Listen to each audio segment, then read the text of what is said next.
Hey everyone! Welcome to what the hell are we doing, Payson? The Video Store Movie Club, Episode 1. Thank you all for joining. And can I give some background on the show, Nazario? Yeah. Explain why you brought us here together while I eat this fried plantain. Yeah, so I've been working at the video store for about a few months now. Thank you guys so much. Cinemasters Reviews going strong.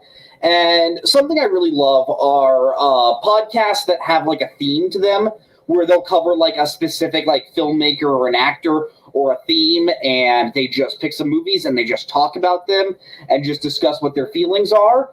And I just thought, could we bring that over to the video store? And God bless you, Nazario. God bless you, Mike. I pitched it, and you were immediately like, yes, let's do it. And I told Nazario. We do not turn down free content. Very good point. Very good point. And then Nazario, and I just told Nazario, hey, I've always wanted to get into the movies of Pedro Almodovar, and I gave him 3 movies, and he said, yeah, let's do it. And Mike was like, fuck yeah, let's go. Mike, did you watch the movies? Yes, I did. I actually watched more than just the 3 movies, too. I saw that. That's awesome. Did you watch Live Flesh? Yes, I did. And I watched Bad Education for the fuck of it. The gay one. Nice. Well, they're all a little gay. I just want to jump in and just say, my history with Pedro Almodovar. The first one I saw was Pain and Glory back in 2019. 2019 was sort of the first year where I was seeing back in 2019. That is his next to last movie, man. Yeah, no, I'm coming to Almodovar a little late, but I also think he's a great director from what I've seen. I've seen Pain and Glory, and I had seen Parallel Mothers before this, so I just wanted to pick 3 big movies that I'm not sure if these are considered his best movies, but I feel like they cover a vast scope of his career. That's fair. See, if I don't know if we're gonna reveal the movies, but if we were doing his most famous movies or his most regarded movies, we would definitely not be watching The Skin I Live In. That would probably be all about all about his mother, all about my mother. Sorry, you got Spanish title. Or Women on the Verge of a Nervous Breakdown. Mike, is this your first experience with Almodovar? Yes, I had not seen any Almodovar, so I went through, and I went with Volver, which good shit, and then I have a question. Yes, they have put English titles for all his fucking movies. Why did they not do that for Volver? I know it's just to return, to return, man. That's what it is. Wait. All right, well, yeah, go ahead. I have to give my history with Almodovar. This is the thing. When I was a child in the 90s, a 13-year-old child, they used to have these late night movie sessions that were not meant for children. This was no cable, no nothing. I'm talking local channels. They were this is the midnight movie marathon. And of course, it was shit like Porky's and Revenge of the Nerds, that kind of thing that titillates the senses of a teenage child. But once I just stayed up all night watching movies at my aunt's house, and around 3 a.m, they put a movie on called Tie Me Up, Tie Me Down. And I was like, okay, let's fucking tie each other up. Let's see what happens. And at some point during this film, I was like, you know what? There's some nakedness and some sexiness in it, like the other movies that we were watching before. But there's also something deeper here. I fucking like this movie very much. So I looked up the director, and it was Pedro Almodovar. So I tried to go to the video store to rent some more movies from that director. And that's when the guy at the video store told me, you're not being clever. You're not going to get some titties. You're 13 years old. And I was like, dude, I don't even know what you're talking about. I didn't know what he was talking about though. So I went back to the video store in the other person's shift, who was my buddy, and that guy didn't give a shit. So I rented Women on the Verge. I went to the Secret of My Success. I well, not the Secret of My Success. I forgot the name in English. I rented Kika, and I rented in 1997 Live Flesh, which is amazing.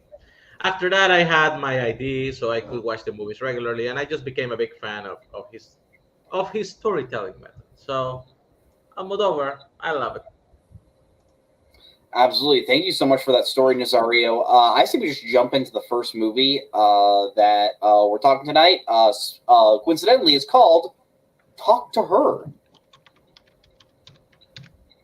The most easy synopsis I can say of this movie, it's about a writer and a nurse.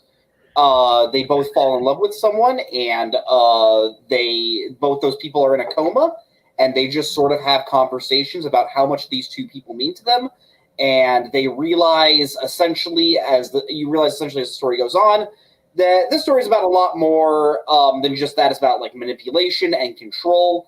And just watching this movie from the first time I watched this movie, I realized a common theme Almodovar has is there are so many layers to his films, and I think this is such a prime example of that. Mike, what did you think of Talk to Her? Yeah, I thought it was really well done. I think the performances are great, especially by, I gotta make sure I get this name right, by Javier Camara.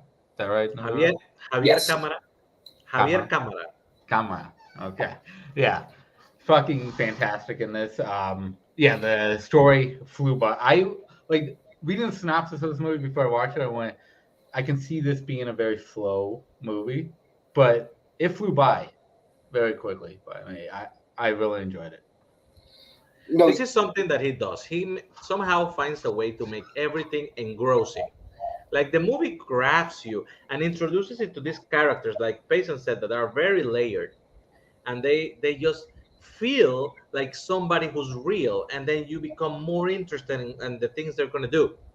And I do have to say something, Payson. yes. You could have just as easily said that this movie was about a ballet dancer and a bullfighter. So I think you might be a little sexist. A good point. Yeah. Maybe I am. I apologize. Yeah. Something I love about this movie is just like Mike said. You think this might be a slower movie, but I think Almodovar just has a way of just having you engrossed in certain things that you're not even sure add to the plot as you're watching. Then as you go into the movie, keep watching the movie, you're like, oh, okay, now I'm starting to see those the importance of that. I love any movie that starts with curtains opening, and this one does that because we start with Marco watching a ballet dance. I love every scene where we see the bullfighting. I think that's incredible. I think the way Almodovar shoots those scenes are great. And yeah, I just love both the love stories this movie is told in chapters. You see the first one with Lydia and Marco. You see the second one with Alicia and Benigno. Benigno. Benigno. Benig- I apologize. Forewarning to everyone, Spanish is not my first language. I'm going to be mispronouncing some things. And yeah, I just thought this was a really, really unique movie. And I think it's awesome that a movie like this won Best Original Screenplay. I just think it's a really cool win in general. Yeah, one of my favorite scenes of this is definitely the first conversation that they have where Marco professes that he thought that Benigno would actually separate, and that he has kind of fallen for her. And I think that scene in general is really fucking well done. I think it expresses what this entire movie is trying to show, which is these friendships can untangle within a second. I love the way this movie was sold because they didn't reveal anything about the main plot. The part with the accidents, the women in coma, it was just called Talk to Her.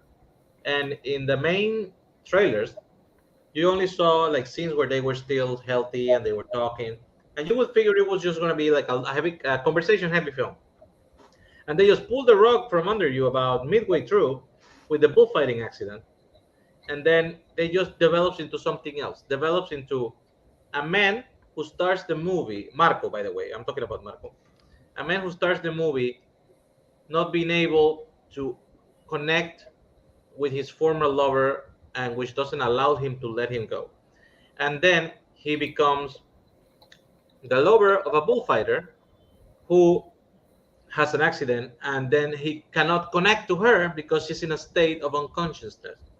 And how this process allows him to become a person who actually can express his feelings by the end. It's it's like a very literal yet subtle revelation of how to deal with your inner feelings. That's really really yeah, I think that's really really well spoken, and I think you get these things through the conversations. I remember when we first meet. I'm gonna make sure I get this right. Benigno.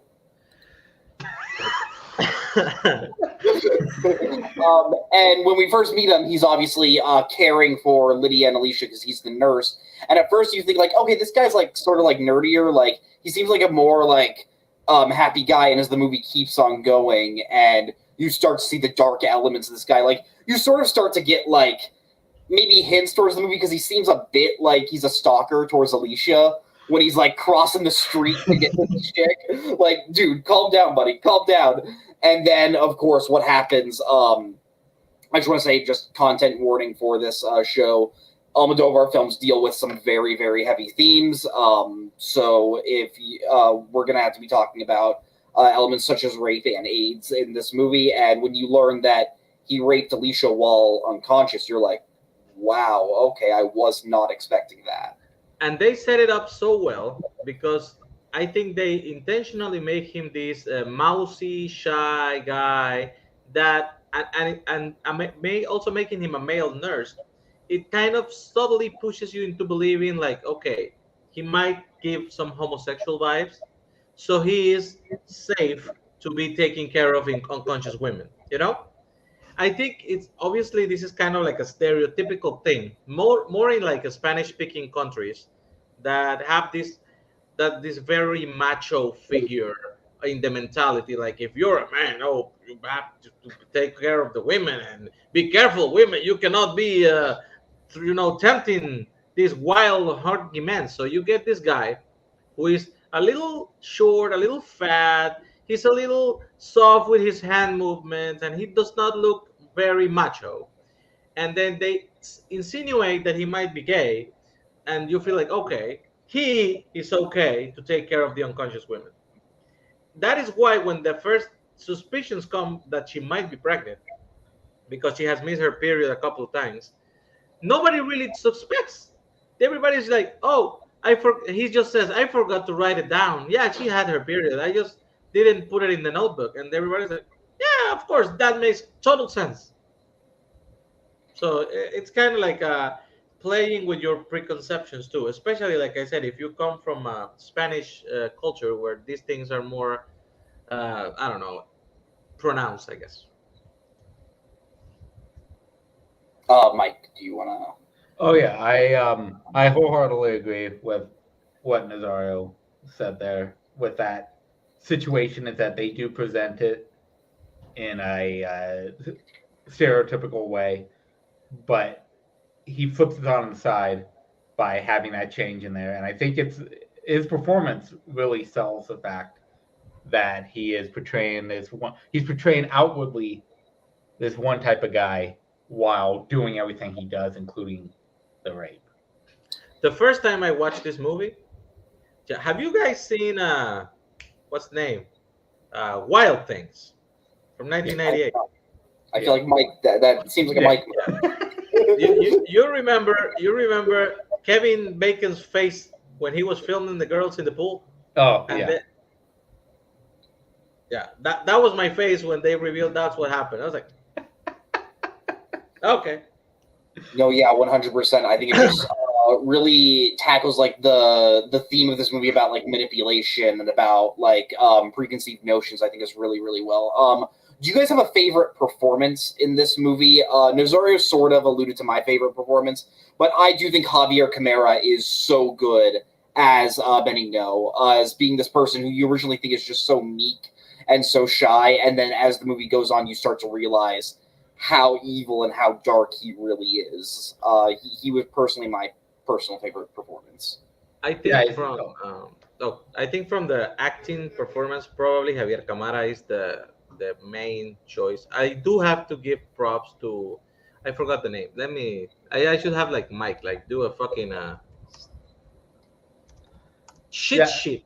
Oh, yeah, no, I have this stuff up just for that reason now. Nice. Yeah, Dario Grandinetti, who plays Marco. He has the best arc in the whole movie. He's the one who actually experiences the whole change to the movie because the bullfighter, who is Rosario Flores, she plays Lydia Gonzalez. Her movie gets cut short by half, and we do not get to know Alicia till the end. So they are literally supporting characters in this story that it looks like it's going to be female driven, but it's actually very male driven. And I think Grandinetti's Marco is the one who goes the biggest change. But straight performance, I would honestly like. It's so amazing. I have to go with Pina, the dancer, of which they base the play at the beginning and at the end. That is such a raw physical thing that they display, like when they remove the chairs and the things because she just has to go and dance. And I understand that this is partly improvised, like it's not completely improvised, but does a lot of improvisation. It's just fucking nuts. I do love that. Yeah. Yeah, and I'll go with Payson. I think Javier Camara. Is Camara. that Camara? Yeah, yeah. Javier Camara. I think he is a top performance of this movie. He's fucking incredible in it. By the way, he's a regular of Almodovar, so he comes up in other movies too. Nice. Yeah, I'm definitely gonna be watching more Almodovar films. The other standout thing I want to ask you is, do you guys have a personal favorite scene in this movie? There's one scene we haven't mentioned yet that I feel like we kind of need to, just because it is so crazy. But the standout scene I wanted to talk about was, I actually wrote this down. The talk between Marco and Lydia in the car about leaving someone you love and watching that love fade away, I think was incredibly adult, and I think really tackles like some of the tough themes that this movie is discussing. And I think that was probably my favorite scene in the movie. I say one of my favorite moments in the film is when they are talking for the first time. He's gonna do the article, and she's pissed with her boyfriend, El Niño Valencia, and she just takes a ride with Marco because he was there and because she needed to fucking go. And she projects this strong female, like empowered creature because she's the bullfighter and she's taking charge and stuff. And the moment she gets to her house and she sees a snake, it all crumbles down. It's like all this veneer, all this the portrayal that she was mounting because you have to do that. Like being a bullfighter is no joke, but being a female bullfighter is almost on like impossible. Like maybe not in 2023, but I don't know, man. They don't like to like hurt the bulls. I don't even know what fucking is woke anymore about that. But like when the movie takes place, the culture of bullfighting is something that was very male centric, and to be a not only a woman bullfighter but like a famous successful woman bullfighter, she had to portray herself like a freaking rock. And to see her break down because it was not only the snake. You see, she did, of course, she got scared with the snake, but the snake pierced the armor, and everything she was feeling, and the anger, and the betrayal, and the disappointment, it just crumbled down as she wept in the car. I think it's a pretty good movie, a pretty good scene.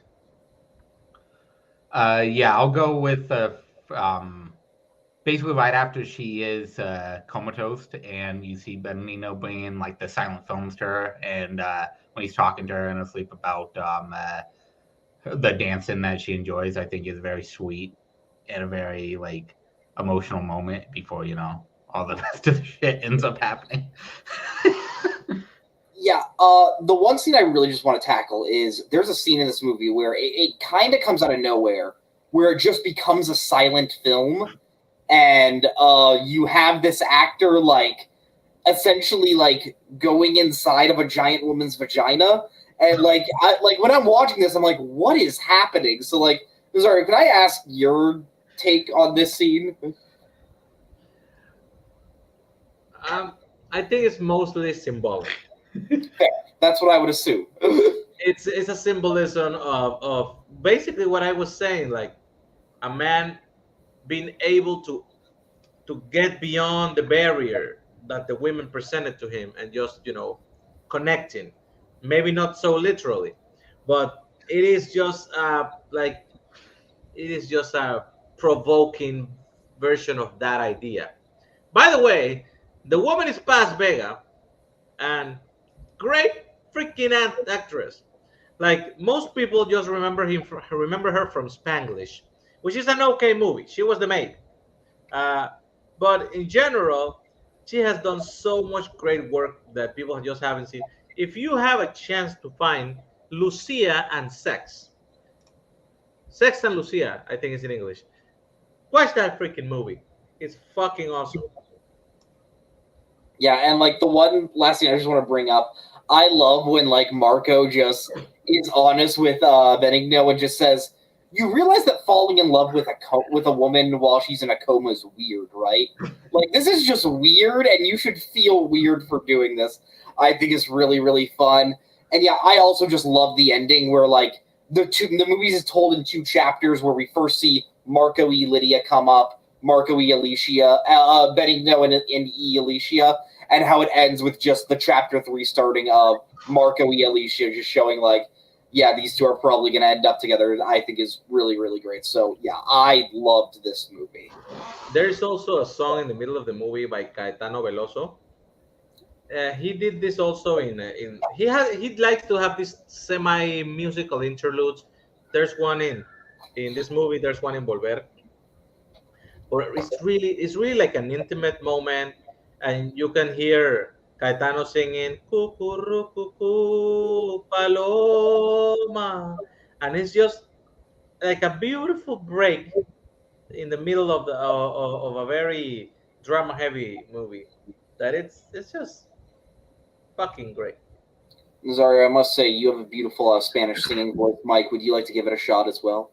No, I'm good. No, I'm not even going to try. Well, By the Mike, way, fun fact: Marisa Paredes and Cecilia Roth, which are two main characters from the movie he did before this, called All About My Mother, they cameo in this scene.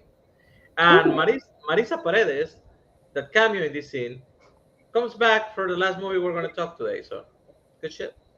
that is exciting. Well, Mike, Nazario, I say we move on to our next movie if you guys are done. If Oh, you guys yeah. are done.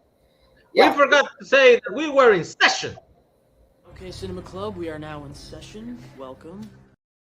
Damn it. Okay, so the next one we're gonna do is Volver. Oh, there. Nazario, do you want to hit the synopsis with this one? Damn, this is the hardest one. Yeah, I know. Okay. By the way, in my official capacity as the reigning legal cinephile singles champion, I would say that this, for like 60% of the time, is my favorite Almodovar film, and the other 40% of the time is the other movie we're going to talk about. Fair. So I'm gonna remind you that later again with the belt. Yes, this movie is the story about Raimunda and her daughter Paula. Perdón. She's a single mother. She's well, she doesn't start as a single mother. She is dating a man, and the movie starts again. Content warning. What is Yes. it? What do you say? That because Paula's father gets drunk, and since Raimunda is not paying attention to him, he decides to rape his daughter, Paula. And when she tries to defend herself, she says, "It doesn't matter because you're not really my daughter."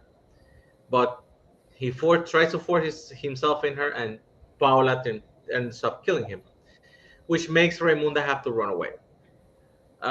This takes her to a small town where she used to grow up with her family. And she comes from tragedy too, because what happened when she was a young girl, that her parents died in a fire, and she basically had to raise herself and her sister while having this child because she got pregnant very early. I don't know how deep we want to go into the rest of it because it's very spoilery, I guess. We can say this, that they go to her aunt's house, and Tatia Paula, Aunt Paula, and this is a very small town where they are very, very superstitious, and they believe that spirits return. And since Aunt Paula was had dementia, she couldn't really take care of herself, and somehow she was eating every day and surviving. Everybody in the town just believes that the ghost of her dead sister, Raimunda's mother, came back to help her sister, and it's like widely accepted. Raimunda also has a sister. I think it's Ines. I might have to look that up. Is it Ines? Soul. Solo. Yeah, Ines is the mom. Okay. And basically tells the story of how she, while having to run away from this horrible situation, she gets to reinvent herself. She gets to find peace for her life, make peace with her choices and her daughter, and discover the secrets that were buried in that old small town from the death of their parents. I don't know it well. We can spoil it later because if we were to Yeah, well, talk no, we're about gonna have to talk about the spoilers. We have to talk about it. We gave people enough. okay, Yeah, we'll get into it. Mike, do you want to give your thoughts on the movie next? Yeah, I thought this was a really interesting concept that was done extremely well. Her killing the guy and putting him in the fucking freezer of the restaurant, fucking great shit. I was fucking in it right then and there. I'm like, yeah, I'm fucking here for this. And then the fact that then the film crew comes to open it back up, and she has to fucking go back there and basically run the restaurant to make sure that they don't find the fucking body is fucking great shit. Yeah. and not only that, she actually becomes the caterer for the film, and it's not even her restaurant. It was Yeah. just a place that was closed, and she was just looking out for it. No, yeah. I really, like Mike said, I really didn't know what I was getting into with this movie. I sort of kind of knew what Talk to Her was about. I knew probably the most about The Skin I Live In. This one I didn't really know going in, and I was not expecting it to be as comedic as it was. Yeah. Which is shocking because, like Nazario said, this movie deals with heavy, heavy topics. Specifically, I think one of the main topics it deals with is generational trauma and how that can lead from one generation to the next. But I think the way how all the characters in these movie relate to each other, specifically all the female characters, which I just want to say, Pedro Almodovar has such a respect for like you can tell the man. I think the man has huge respect for the women in his life, and I think of all the movies I've heard that carries over through all his movies. But I think specifically this one, I think is maybe the best display of that. But yeah, I thought it was really interesting. There were points where I was a little confused, but I still thought it was great. And my God, Penelope Cruz is outstanding in this film. I do believe this man loves women, like to a point where he actually gives them the respect and their place that they should deserve. And because he's able to show and connect that feeling or transmit that feeling to the audience, then you can respect when he makes the choices he makes when he puts them in these horrifying situations, because is never exploitive. It's always part of the story. And it also shows that even the most dignified, the best people can have evil befall onto them, which is kind of incredible. And I always will say this: Penelope Cruz was one of my favorite actresses way before she became famous in the United States because she has always been great in Spanish speaking roles. And she started doing movies like Abre los Ojos, Jamón Jamón, Carne Trémula. No, wait. She's not in Carne Trémula. She's in All About My Mother. She's in both. Fuck. Okay. But in those early movies where she was really young, you could see all the potential. Then she became famous in a couple of English speaking roles. To be honest, she doesn't feel comfortable when you see her acting in English. It always feels like the language barrier is a literal barrier, and she sometimes can fall into like doesn't feeling natural at all. However, when you go back to Almodovar and movies like Volver, Los Abrazos Rotos, Madres Paralelas, it's she, and Pain and Glory. She just embodies the character in a way that she can never really do in English. And I think she would probably win an Oscar at some point if she could go to that level in her English speaking roles, because I sadly doubt that she was gonna get it by in the Spanish speaking roles. She got nominated by Parallel Mothers, but I don't know. I think she needs to find a way to break that. I mean, she has won an Oscar. Has she? Yeah, Vicky Cristina Barcelona. I forgot about that movie. Oh, fair. Okay. I'm kind of with Mike. I love how you went on this big thing of like, yeah, maybe she'll win an I just love Payson. What I love is that I'm sitting there going, Nazario was gonna talk about, Vicky Casino Barcelona, but then when he's not, and I see Payson's face, and Payson's not saving him, and he's just letting Nazario just drown himself. Oh yeah, that's Great shit. Are Oscars my strength? No, they're not. But yeah, even in that movie, Vicky Cristina Barcelona, she mainly speaks Spanish. Yeah. This is exactly what my fucking point is. She cannot portray the same level of intensity and acting when she fucking has to deal with English the whole movie. No, 100%. I'm sorry, Mike. I think it was your turn. If you want to. Oh yeah. All I was gonna bring up is one of the big spoilers that we're gonna have to talk about is Mother coming back as a ghost, and the way that Soul finds the mother in the trunk of her car, fucking great.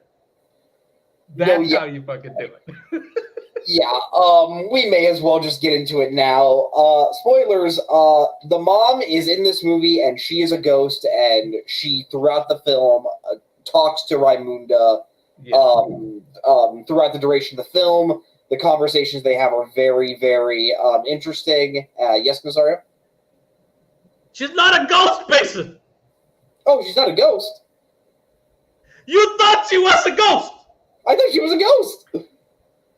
I thought she was too. What the fuck is she? Oh my god.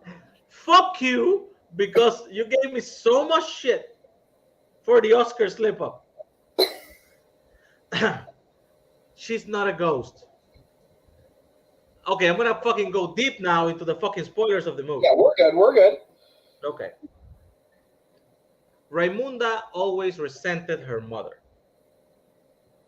because she was raped by her father. Yes. Paula, the kid that she has, it's her daughter and her sister. She's her daughter and her sister. Like in Chinatown. Yes. Okay. She never believed that her mother did not know that her dad was doing that. Her mother didn't know. The way her mother finally learned about it was because her sister told her. She told her, Tia Paula, the one that goes with the dementia, told her what was happening. That's why Raimunda had left. That what she wasn't in contact with her, and then she went to confront her husband.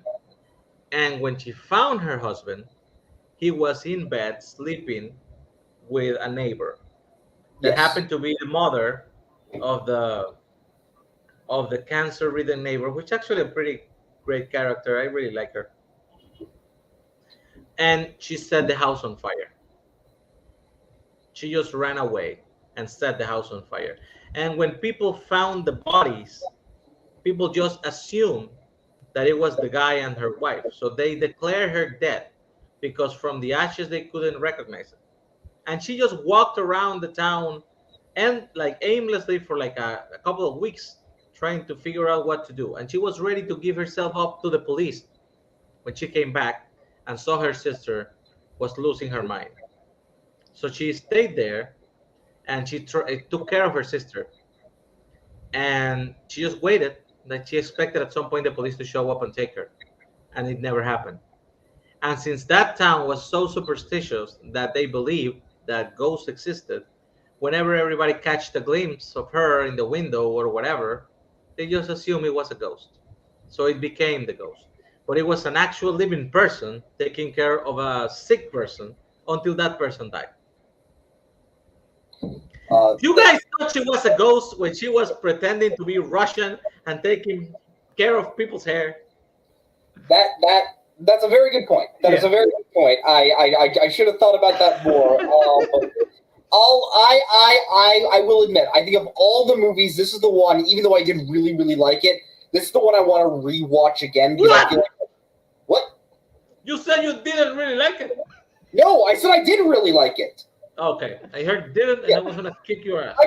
No, I really, really like this movie, but it's also the one that I feel like I didn't quite grasp completely. Out, unlike with Talk to Her. Obviously. Yeah, obviously. So thank you, Nazario. One of the major factors I want to get into this movie, and I noticed it with all of Almodovar's films, is the man knows how to make his movies just look beautiful. And specifically this one, I think is just stunningly gorgeous. Whenever the color red is on screen, I think the movie just pops. And I think the way how he colors movies, I think the costume design, like Raimunda's dress in like the film wrap party, I just loved. Mike, how did you think about the colors of this movie? Oh yeah, the colors are fantastic. The cinematography is Yeah. fucking incredible in this film. I love how everything's shot. I love how it's edited together, and yeah, the color red, it like as you see with the poster, is very what's the word? Is very like prominent Yes. in the film for sure. Sorry. What did you ask? Like, what's the best thing I like the most? I was No. checking the posters. No. Yeah, what do you feel about the colors of the movie and the cinematography? Yes, the cinematography is amazing, but it's amazing because Almodovar always has his eye on these big landscapes, especially in the movie set in small towns. He makes you connect with the environment and he makes it part of the story. Like you feel the difference when he's in the small town where they all live. You feel the difference when they are in the middle of Madrid. And when they finally decide to get rid of the fridge and the body, you feel the distance and you feel the nature of they go to a river and they find this place. I actually fucking love the fact that she knows she needs help. So she goes to the hooker and offer her money. And she said like, well, you want to be lesbian shit? Let's do lesbian shit. And she's like, no, no, I don't want that type of service. I just want your time. I just want you to help me carry this fridge and throw it out. And when she finds out what she's doing, she's actually doing, she's like, bitch, I'm going to charge you double. It's actually a very great fucking thing.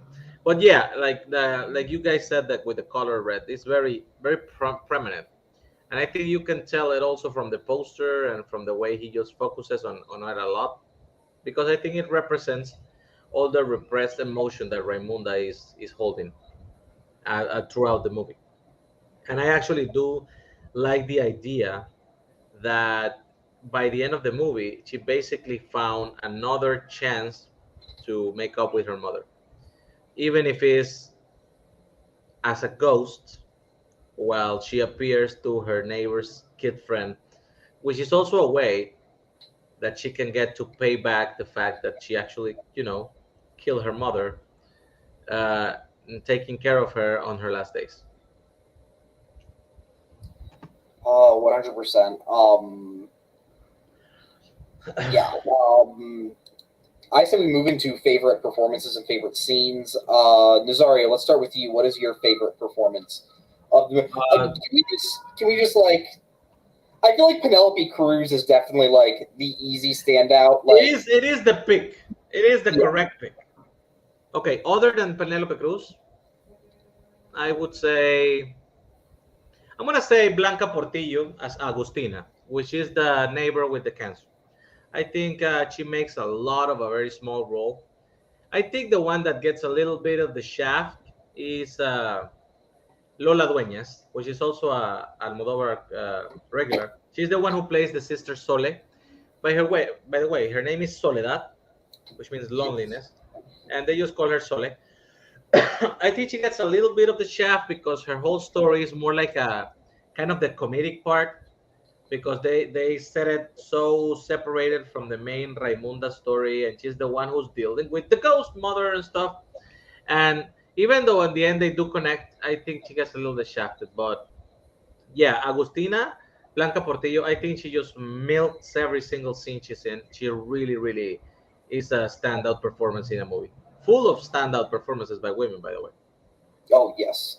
Mike, do you have a favorite performance in this movie? Favorite performance, other than Yeah.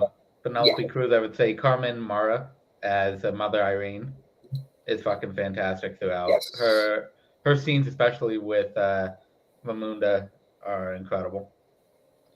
Yeah, and aside from Cruz, I just want to give a shout out to Johanna Kobo as Paula, who plays Raimunda's daughter.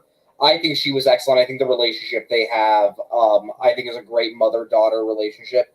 And yeah, I just think this movie has so many incredible female characters in its cast.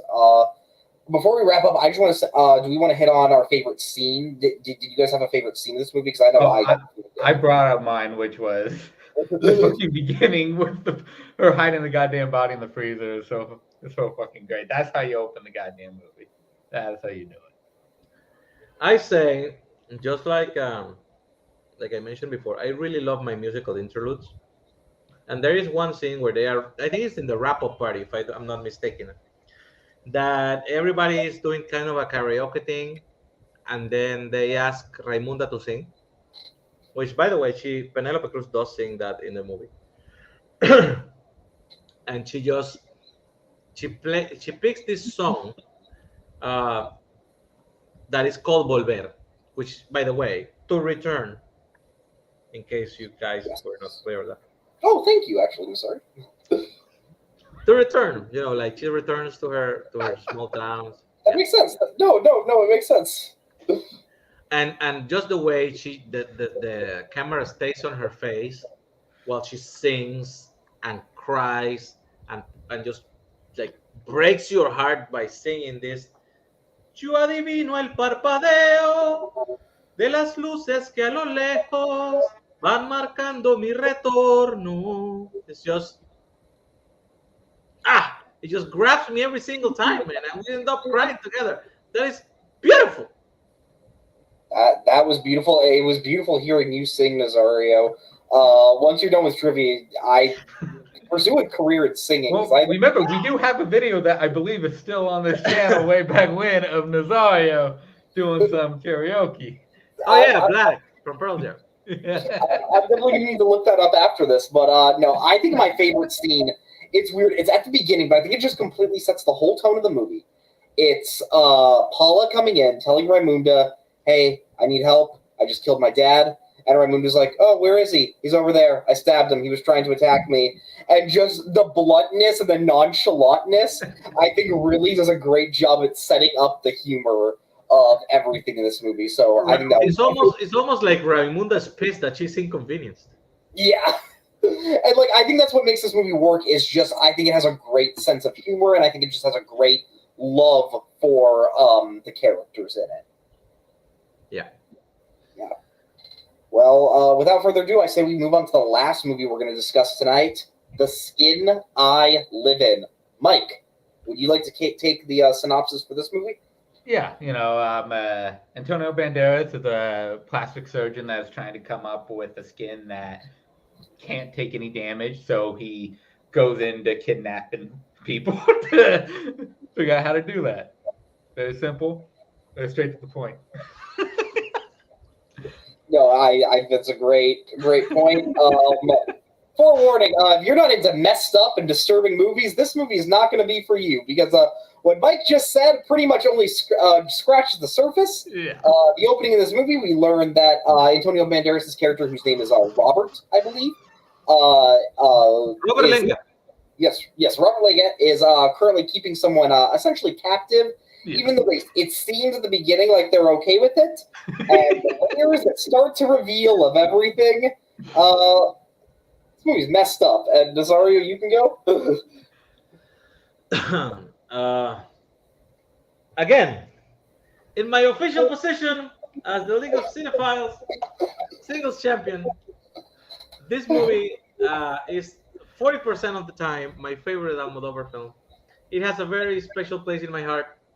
I watched this movie when my wife and I got married.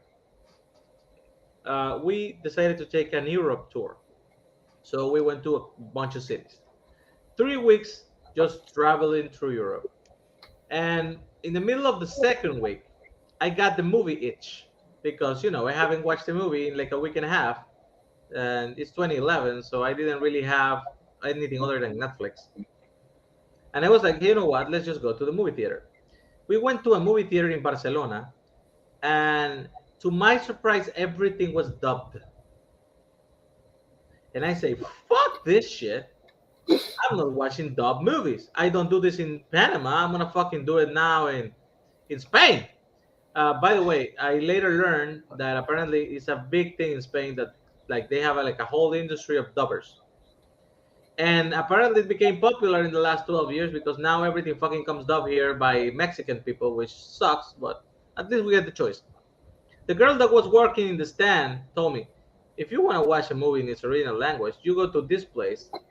And this is like an art house theater. It has like 2 or 3 small rooms. And they usually are presenting like a couple of movies, and they always do it in the original language. I was like, cool. So I made my wife take the subway and walk like a mile and a half to this small dark theater. And we got there, and they only were showing 2 movies. The In-Betweeners, which to this day I still haven't watched. With Clive Owen, I think, right? Clive Owen is not in the In-Betweeners movie. Who the fuck was that guy? I don't Which know. guy are you talking about? The In-Betweeners movie has nothing to do with Clive Owen. Okay. It was the In-Betweeners. I do remember that. And the other one was The Skin I Live In. And I told my wife, I don't really want to watch the In-Betweeners. And she's like, you fucking took me in the subway and walk a mile and a half because you wanted movies in English and you're going to make me watch the Spanish one. Like, kind of, yeah. And we went and watched The Skin I Live In in the small art house theater. And boy, this movie took a turn. I did not expect it to be the movie it was. I thought it was going to be completely different. Who's going to spoil the movie now? Okay, I think this one you really can't talk about without spoiling it. I just want to say, like, the beginning of this movie where you see, like, the guy in, like, the tiger suit, I was like, what is this movie going to be? Like, what is it trying to tell you? But I think as the movie starts to begin to unravel, I think that's where it really starts to like, okay, I'll be honest. Of all the movies we watched tonight, this week, this month, this was my favorite movie. And of all the film, I think this is my favorite one. I just think it's so, like, it made me want to take a shower after watching it because of everything it tackles.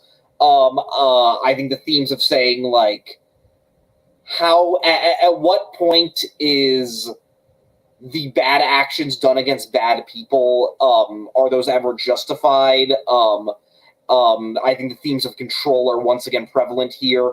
I think Antonio Banderas is insanely good in this movie. And he is terrifying when you start to realize what he is using this synthetic skin to do.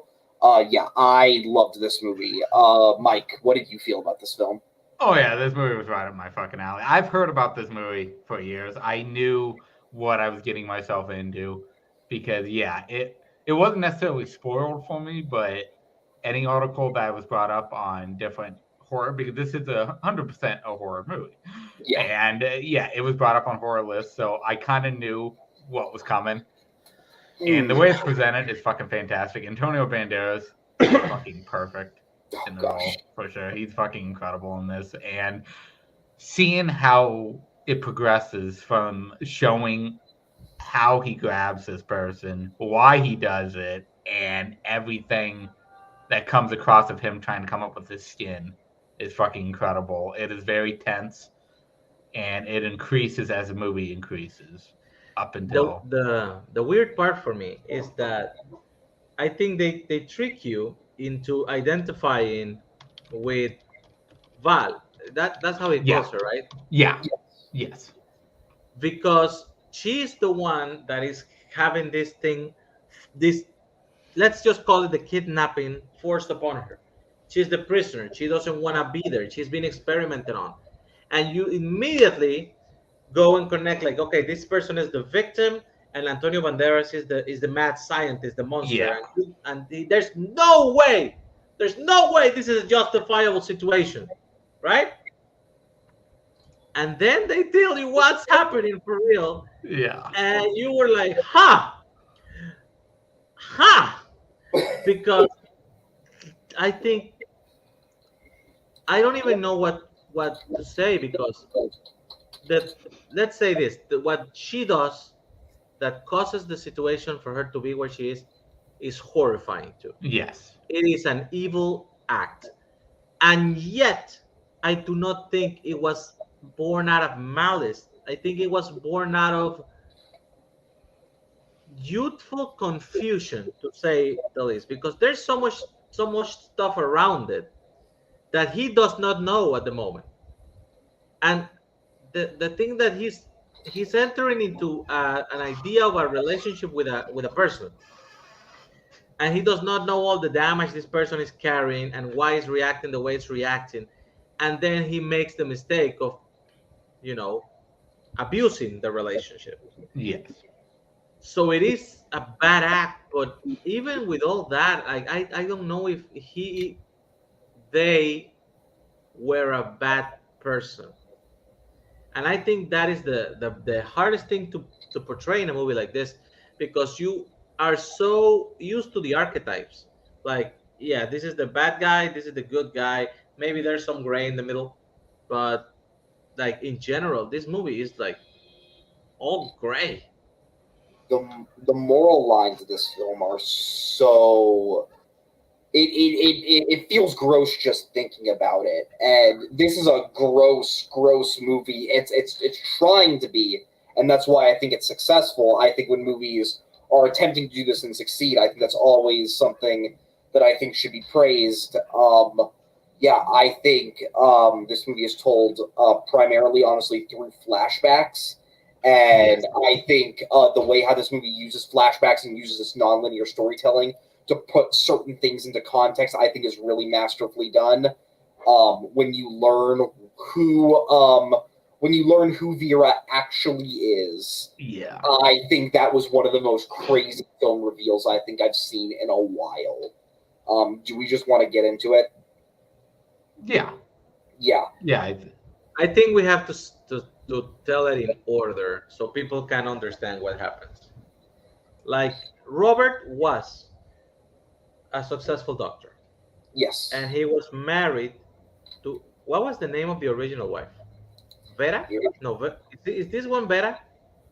Yeah, Vera was the new wife. Yeah, the new wife. Okay, give me a second. Blanca Suarez as Norma. No, Norma is the kid. Give me yeah, one it's a second. kid. Yeah, I'm sorry. Yeah. It's I'm gonna go. Oh, where is the name? Okay, yeah. Okay, I'm in the page. Give me 1 second. Where the fuck is the cast? Okay. Yes, Gal Ledgard was the wife. That's why he wanted to name the skin Gal There it because is. it was Yeah. in the name of his wife. By the way, I once got asked a question in 2 Weeks Trivia Night where they asked me what was the name of the skin of this movie because I put this as a strength, and he thought Gal was like in Lady Gal. So the the multiple options were like ma'am, Gal, lady. I was lady. like something like that. It's hilarious. If you go and watch that episode now that you watch the movie, it's hilarious. Okay, so the problem was that Gal, even though she loved Robert to some degree, and they had a kid, which was Norma. Uh, when the son of the maid came back to the house, Seca, which is a Portuguese actor. By the way, the maid is Marisa Paredes, which was the one that I made the cameo before. She is the maid in this movie. And he comes back, and he and Gal fall in love, and they start having an affair. And at some point, they decide that they are going to leave and they're just going to escape and be together. She also leaves her daughter, by the way. Uh, they just run away, but they get into a car accident where she the car bursts on fire and Seka just runs away because Seka is a fucking coward. He's always been like a bad guy and a coward, and he leaves her to die, but she doesn't die. She just gets incredibly disfigured, and she becomes basically like a mommy because she's all wrapped in bandages and she cannot be. So Robert basically like hides every single mirror in the house so that she cannot see her face at all, and tries to keep her there while he tries to work out on a solution. This is why he's so uh, what's the word, driven to find the new skin. And then she hears her daughter singing. By the way, Pelo Amor d'Amor, again with the fucking music. Beautiful piece of music. Yes. No, the score of this film is Yeah. incredible. Pelo Amor d'Amor, it's a Portuguese song because Gal is supposed to be from Portugal. That she sang to her daughter when she was a baby, and her daughter sings it. It means for the love of love. That is what that means. In Spanish, it would be por el amor del amor. In Brazilian or Portuguese, is pelo amor do amor. So what happens is that she hears her daughter, she wakes up and she walks to the window, and she gets a small glimpse of her face from the mirror, from the glass on the window, and then immediately jumps out of the window and kills herself. She lands in front of her daughter, who is incredibly traumatized by the event, to the point that she goes basically to an insane asylum for years to get treatment, to just be able to interact with other people again. So when she gets released from that, and she finally thinks she's ready to go to be social, and she goes to this party, she meets a boy called Vicente, and they kind of hit it off. They get excited, and they want to walk in the woods. She feels like she has to be an adult because she's now a teenager. She wants to have these experiences, but then when they are making out under a tree, I think it's the same fucking song. I think the song, the Palamor d'Amor, sounds from the party and just triggers all that repressed in pain from seeing her mother die in front of her, and she starts screaming in panic out of control, and Vicente freaks out. This is why I said, like, I don't think this was out of malice or evil. I just think he was a young guy that didn't know how to handle this situation, and he knocks her out. He knocks her out just to, calm her down. What he does that is evil and fucked up is that he rapes her because fucking men, man. I guess men suck. And when her father finds her later, she was still unconscious, and she wakes up, and something in her mind just switches, and she connects the image of her father on top of her with the rape that she suffered, plus the mom's trauma, and that's it. She assumes in her, she makes this idea in her mind that her father raped her, and this is what breaks her. She never again becomes a functional human being, and just like her mother, jumps out of a window. So you can see why Antonio Banderas is kind of fucking pissed at the world, and especially this fucking guy who just raped her daughter. Yeah. And so he kidnapped the guy, and he decides that he's gonna fuck with him in ways that nobody has ever been fucked with. And at some point during this torture and kidnapping and just making the kid suffer, he decides like, you know what? You're a fucking rapist. I'm gonna cut your dick off. So he does. And then he said like, well, if since I cut your dick off, maybe I can make you a woman. And if I'm gonna make you a woman, I might as well make you my woman, which is also very fucking disturbing and fucked up. And this is how Vicente becomes Val. Vera, sorry, Vera There. Cruz. Yeah. No, yeah. And the fucking Brazilian comes back because he's a fucking tiger.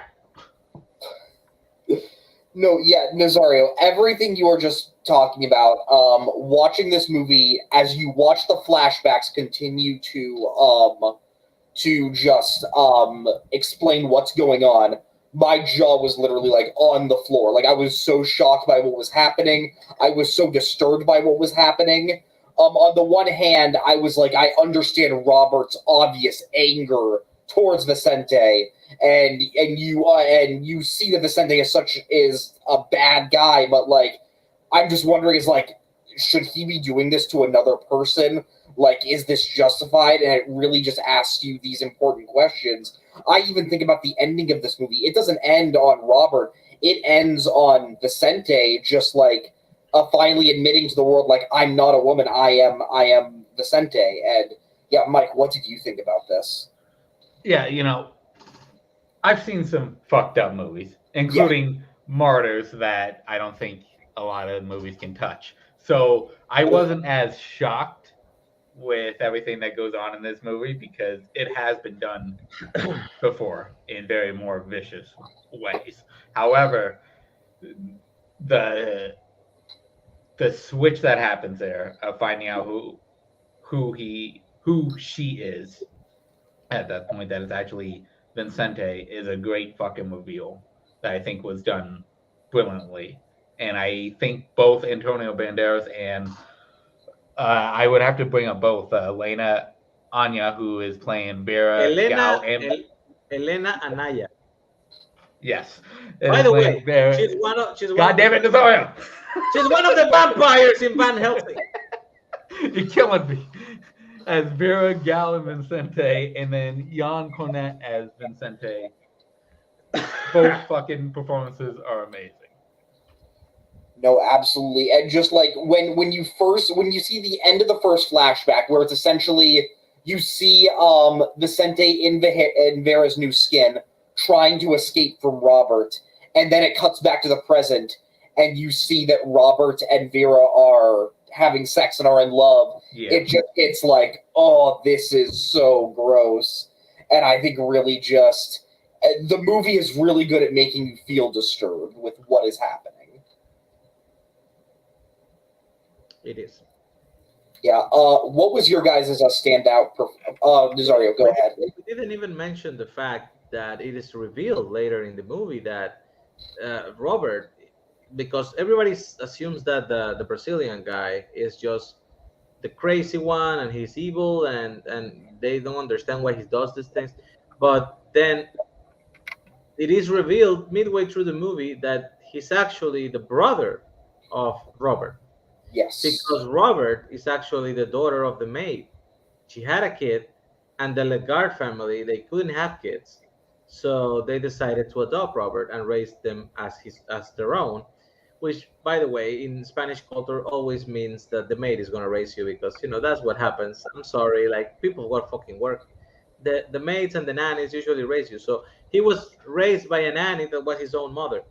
And I don't know if there's some subtext indicating that maybe something is wrong with the mother because both her sons were kind of insane. Yeah. No, that's an excellent point that I didn't even consider about is this person actually insane? I think that's really interesting. Let's hit standout performances. I just mentioned I think this is maybe the best I think I've ever seen from Antonio Banderas. But yeah, like Mike said, I think Elena Anaya has such a tough job of essentially playing three roles when you think about it, because she starts as Vera, then she also has to play Gal, Yeah. Robert's wife, and then towards the end of the movie, essentially as Vicente gains his consciousness back, has to play another character in Vicente. Which is my standout performance as well as Elena. It's just to play three different characters is very difficult, and only a few people can actually pull that off greatly. And she does it fucking awesome. Yeah, I think this is pretty straightforward. I think Antonio Banderas and Elena Anaya are like the main focus for the most screen time, and they both really stand out here. Elena Anaya, I think she didn't get the breaks that she wanted in like Hollywood. Like I said, she's one of the vampires in Van Helsing. Uh, but she never really got the Penelope Cruz type break. She is more famous in Spain and she has more meaningful roles in Spanish films. But in general, I think this is one that actually like shows you the things she actually can do, and it's actually pretty impressive. By the way, Sex and Lucia, she's also in that movie. She plays Belen. So go watch that fucking movie. Nice, very interesting. Mike, what was your favorite? What was your standout scene of this film? Oh, it's pretty straightforward. Of the scene, one of the most shocking scenes is the reveal. I Yeah, think the actual reveal stands out perfectly. I think it's extremely well done. I think everyone plays it fucking fantastically, and it's one of those scenes that if it does not hit, the whole movie is lost. yeah. No, I'm right there with you. When you first see Vera, with the market, with as you see in the poster, with the face covering, and then you just see her whole body just stitched. Yeah. Like that's my standout scene as well. Nazario, where do you stand? uh, I'm gonna keep my train with the music going. My favorite. I'm not gonna sing this one because it's in Portuguese and I don't know it. But there's a haunting quality of the scene where the camera just focuses on the backyard and you hear the little girl singing and it just pans into the bedroom and you see the curtains and the darkness and this moment where Gal just wakes up and she listens to the music and walks to the window and they intercut that with the shots of the girl singing in the backyard and then the shocking cut to Gal screaming, and immediately, boom, she's on the floor next to her daughter, dead. It's so like it's kind of out of nowhere, and it just breaks this beautiful haunting little scene that he was concocting, and it's just perfect. Another one I would like actually to give a little props to is the scene where Dr. Fulgencio comes back because he figured out what Antonio Banderas was doing because he's like, hey, I saw this in the paper, this fucking kid that disappeared. This is the guy you took me in that secret operation we did that he was so secret and whatever. The fuck you did, man, and give me some money. But then that is the moment where Vera just comes in like, he did what I wanted him to do, and I'm happy being this. And it's just fucking the shock on Antonio Banderas' face, the whole thing. That is a really good scene too. No, absolutely. Well, I think that I have a question for you, Payson. yes, Nazario. Vicente always loved the mother's employee in the dress shop, but Yes. they couldn't hook up because she was a lesbian and he was a man. He comes back as a woman. How does that work in woke land? Explain it to me. Okay, let's. I don't want to get into that. Please, can we not? Nazario, I love you. Always pushing buttons. So much fun. But if I'm just you, saying, now it's a possibility. Mike, of the three movies we watched this week, what was your personal favorite movie? Oh, The Skin I Live In, for sure. Nice. Yeah, I'll just jump in and say I agree with you. I think this is such an incredible thriller that is engaging throughout the whole way and just continues to add layers and layers. And I think it really shows how great Almodovar as a filmmaker is. Nazario? Like I said, it's like razor thin. But the I don't know. When I'm watching Volver, it's always Volver. But I guess maybe because we just ended up talking in La Piel Cabito. My official pick for tonight as the League of Cinephile Singles Champion. La Piel Cabito. Someone please just kick his ass so we get rid of this fucking belt. No, but honestly, Wait! They're having a tournament. The winner will face me, and it's gonna be a few months. So this puppy is gonna be in a lot of videos. fantastic. Thank you, Nazario. But no, honestly, I loved to talk to her. I loved Volver, and I loved The Skin I Live In. Mike Nazario, thank you so much for talking with me this week, and thank you all for watching this, even if you couldn't watch live or if you're watching the playback. Mike, we're going to be doing this every month. And when I pitched the show to you, I said, the first theme is something that I get to choose, but I want it to be kind of suited towards Nazario. We're going to come around and Nazario's going to pick another theme. But Mike, I told you, you get the second theme. I have no idea what the theme of the next month is. I have no idea what the next movies are. Mike, what is the theme and what are we going to be watching next month? Okay, so since we just got done talking about morals and not everything is black and white, Payson, I got a question for you. Yes. Do you know a young man named Bill Mosley? Oh, Bill Mosley? Nazario knows where this is going. You know who Bill Mosley is, Payson? I don't think I do. Okay, so, like Nazario, when I was, instead of him being in his teenage years watching things he shouldn't be watching, when I was like 5 or 6, I was shown a double feature of a Texas Chainsaw Massacre and Texas Chainsaw Massacre 2. And there's a guy named Chop Top in it, played by a young Bill Mosley.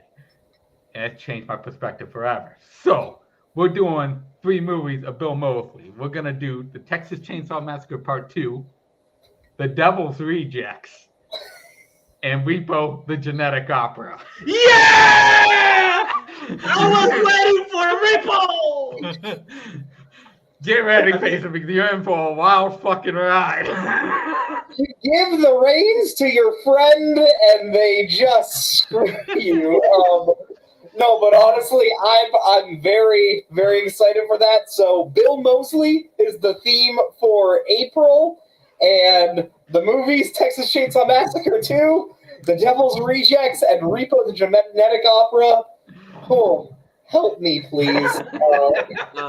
I just want to say thank you for not picking House of a Thousand Corpses. Oh yeah, no, it was in my mind, but I want to pick 3 different performances by him instead of just the 2 same performances. So I believe that will be April 27th because we are doing the last Thursday of the month. So yeah, thank you all. Mike, Nazario, do you guys want to plug anything before we head out? Go watch Why We Love Horror. We just dropped Killer Kid movies.